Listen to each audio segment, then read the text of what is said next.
The portfolio app shows a small dip, nothing dramatic, no missed bill, no emergency. But the character's whole mood just changed, like something personal just got confirmed. Minutes later, they are scrolling a shopping app, reaching for something they do not need, not because they are broke. Because the dip felt like a verdict on who they are, and buying something quiets that feeling fast. This is not vanity spending, and it is not only a rich person problem.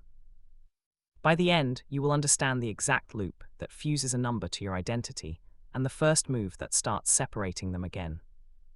Financial therapy research has mapped this territory for years. It describes 4 core money scripts: avoidance, worship, vigilance, and status, beliefs about money formed early that quietly drive adult financial behavior. Source: Clontz and Britt, Kansas State University Financial Therapy Research. Today is about one of those 4, the money status script. In plain terms, it is the belief that your net worth is a direct measure of your worth as a person, not your comfort, your worth.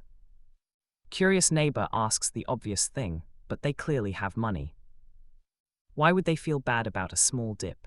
Because the script does not care how much you have, it cares whether the number just moved the wrong way. Here is the reframe: this is not about pretending to be rich for other people. It is about a private wiring problem, where a bank balance quietly became the mirror someone checks to know how they feel about themselves.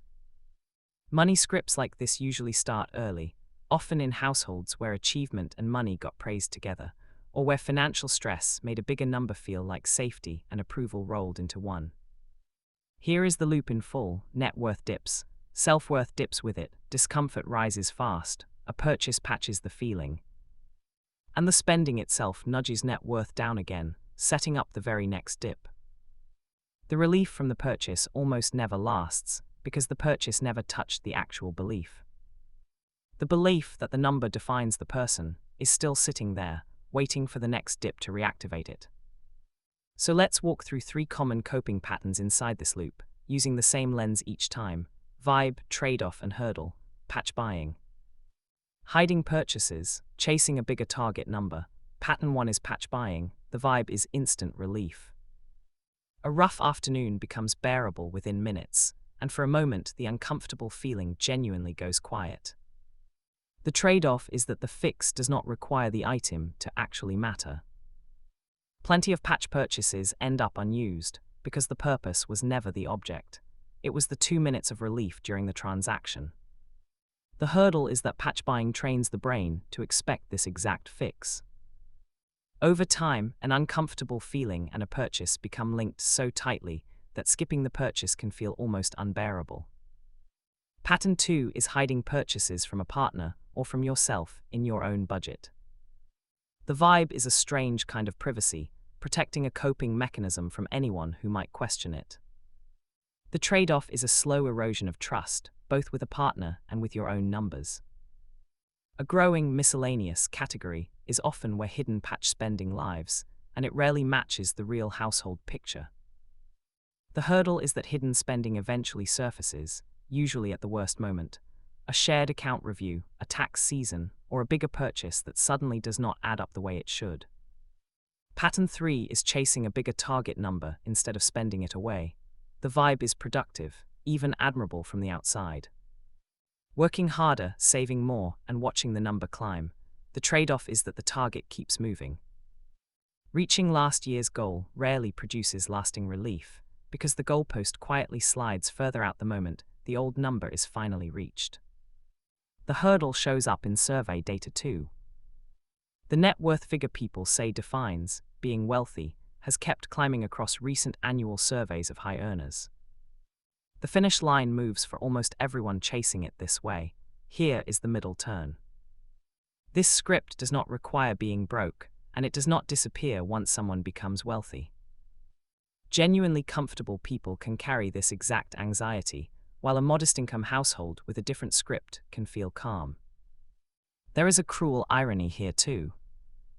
The wealthier someone becomes under this script, the larger a routine percentage dip looks in absolute terms, so the emotional hit can actually grow alongside the balance, not shrink the way people expect. This surprises people because we assume feeling secure follows the number automatically. It does not. Security follows the belief underneath the number, and that belief was set years before the current balance existed. So pause on this privately. Think of the last time a bank balance, a bonus, or an investment dip changed your mood for the rest of the day. Was that really about the money, or about what the number seemed to say about you? Founders and self-employed workers often feel this intensely because their income already swings, and each swing can feel like a live scorecard on their own competence, not just a normal month in business. Family gatherings can trigger it just as easily. A comparison about houses or holidays can land less like conversation and more like a private ranking, especially for someone whose sense of worth already leans on the number. Newly wealthy households often check balances daily, still adjusting to a new identity.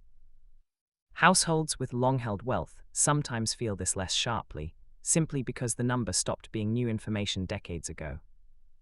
Single-income households often feel each dip more sharply, since one account carries the full emotional weight alone. Dual-income households sometimes dilute the same swing across two separate paychecks, which can quietly soften the sting without anyone planning it that way on purpose. Now the sober part. This pattern is not a character flaw, but left unexamined, it carries real financial and relational costs that are worth naming honestly. Financial therapy research links the money status script to higher compulsive buying scores, and this relationship holds across income levels. A bigger paycheck does not automatically protect someone from this exact loop. Cost 2 is trust. Hidden spending, even modest amounts, is one of the more common sources of financial conflict between partners because the secrecy itself often stings more than the dollar figure involved. Cost 3 is the moving target itself. Chasing an ever larger number to finally feel secure rarely arrives at security because the belief driving the chase was never really about the number in the first place. Cost 4 is quieter, attention. Constant checking pulls small pieces of focus away from work, relationships, and genuine rest, all day, every single day. The mental toll rarely shows up on a spreadsheet, but it is real and it adds up. Trap 1 is assuming the next raise, bonus, or exit will finally quiet the feeling. For many people, it does not, because the fusion between net worth and self-worth travels with them to every new number. Trap 2 is mistaking rigid savings discipline for actual peace. Watching a number grow can feel virtuous, while the underlying anxiety about what happens if it ever falls stays completely unaddressed. Trap 3 is treating this pattern as something shameful to hide, rather than something common enough to have its own name in financial therapy research. Naming it clearly is the opposite of weakness. The practical move is not deleting the portfolio app or swearing off spending forever. It is starting to separate the number from the identity using one simple household exercise. Step 1 is a values list. Write 5 things that actually make you feel like yourself. Relationships, skills, health, curiosity, humor. None of them should be a dollar figure. After a rough financial day, reread that list. Notice that a portfolio dip did not touch a single item on it. That gap is the whole point. The number moved, and you underneath it did not. Step 2 is a 24-hour pause rule for any purchase over a threshold that fits your budget.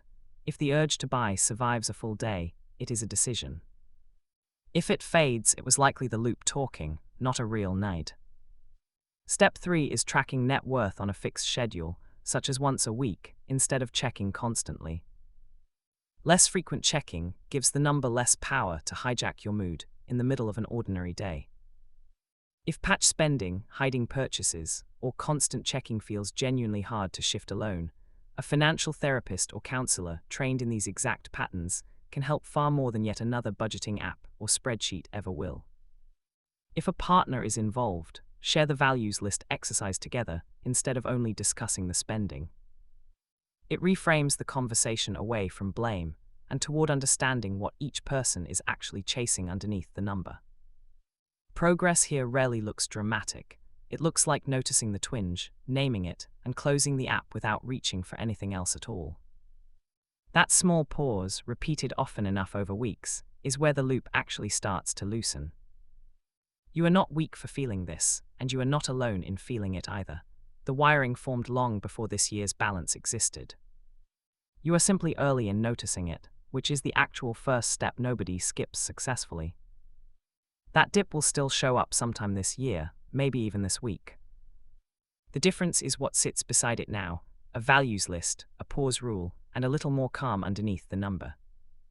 Separate the number from your identity, on purpose, one pause at a time. Subscribe to this channel for more clear money steps like this.